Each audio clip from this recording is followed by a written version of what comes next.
Hi, my name is Chris, and today we are going to talk a little bit about change. People don't like change because it strikes the unknown, whether that be a color, a style, a passion, anything. People just merely want things to stay the same. People don't like change because it's scary, because they're unfamiliar with what's to come, what's to be different, how their lives are going to change. There's no one that inherently is comfortable with change, to say the least, because everyone is going through a different life process. Everyone is moving on. Everyone is doing things differently. But sometimes change is sometimes the best thing. Here I am outside, and it's a different environment than in the inside, but the point is that change is a good thing. Change is something that happens naturally in your life, and you sometimes don't have control over it. If you're making new friends, that's technically a change, something you may like. If you are trying out a new sport, a new activity, the thing with change is that you get experience. You get to see who you are as a person, and that's really important.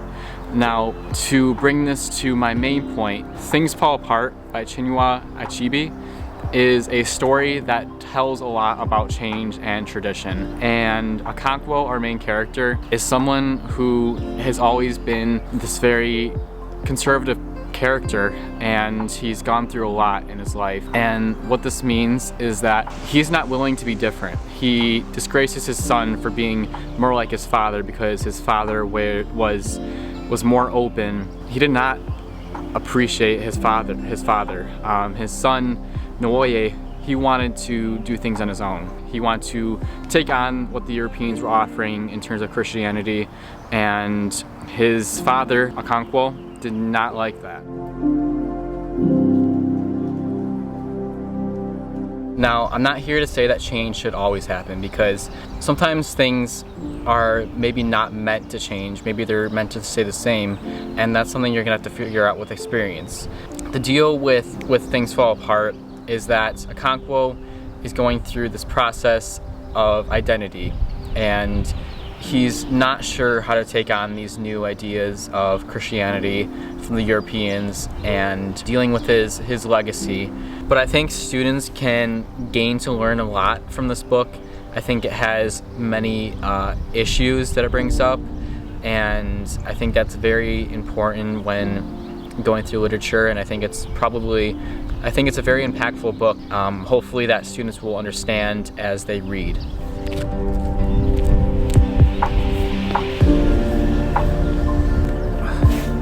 Now, a very big point in Okonkwo's life was the death of Ikemefuna, and the reason why is because Okonkwo was distraught. He didn't want to seem weak in front of his fellow members of his tribe. He wasn't the one who killed Ikemefuna, but it was other members of the tribe, just because that was something that they told him not to do. But the distraught that came over him, it says here in the text on page 63. It says here in the beginning of chapter 8, Okonkwo did not taste any food for 2 days after the death of Ikemefuna. He drank palm wine from morning till night, and his eyes were red and fierce, like the eyes of a rat when it was caught by the tail and dashed against the floor. And this just goes to show how bad off Okonkwo was at the start. Obviously he got better, but the previous page on 61, as the man who had cleared his throat drew up and raised a machete, Okonkwo looked away. He heard the blow. The pot fell and broke in the sand. He heard Ikemefuna cry, "My father, they have killed me." As he ran towards him, dazed with fear, Okonkwo drew his machete and cut him down. He was afraid of being thought weak. Okonkwo is essentially killing his own son, and something about that is very morally wrong for many reasons, especially when there is a choice. This isn't like what happened in The Awakening, where Sethe didn't have much of a choice of whether to kill her own daughter. But here it's pretty much a given choice. I know it is part of tradition, and I know Kankwo does not want to feel weak, but in morals you learn that killing a person is very morally wrong. And one of the main things about the story is that Kankwo has to deal with this. He gets sent away at some point in the story for his actions, and he has to deal with all of these struggles and all of these different areas of his life, that killing Kimifuna was just another added part of the way he is changing. How he's changing and going down this very hard path of finding peace.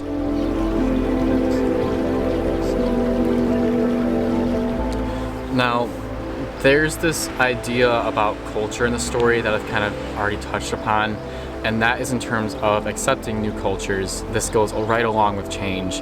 And so in the book, Europeans come in, and his name is Mr. Brown. And so he comes in with all of his missionaries, all his Christian missionaries and Europeans, and he starts to implement Christianity into the lives of the Nigerians. They're building different types of towns and buildings, small buildings. The problem with this is that they are converting a bunch of these Nigerians to Christianity, and through this, it's very much a red flag for Kankwo, and this is what strikes him the most in terms of not wanting to accept his son, Nwoye. And it's very much a big idea in the story, and it's a big idea in life. Learning new cultures, accepting what you know you've learned, and knowing that even though there are these other ideas, you have your own opinions. You shouldn't let other people try to manipulate you or heed your ideas in a different direction.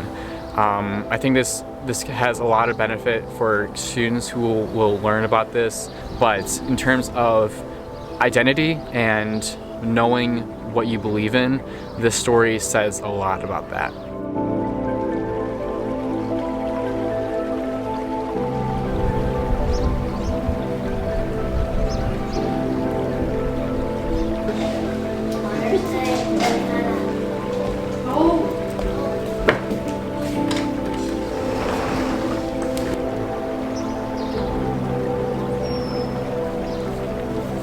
You know, for a final reason for why this book should stay in our curriculum, it would have to be the morbid ideas and scenes throughout the book. I already mentioned Akimifuna, but also in the end when Kankwo hangs himself. You know, these are hard ideas to learn, but we're mature and we're seniors, and it just shows the realism. This book is very much real, and even though it is fiction, stuff like this happens. Obviously in our time period, it may not happen quite as much, but like when the Europeans were coming over to other countries and visiting for the first time, stuff like this was happening. People were trying to convert religions, and this book is fiction, but it's also an example of history. So you're kind of getting, you know, some history and some literature in your AP English classroom. So those are the reasons for why I would keep Things Fall Apart. Yeah, that's pretty much it. But either way, I hope it stays. All right, see you, Mr. Escobedo, and see you guys.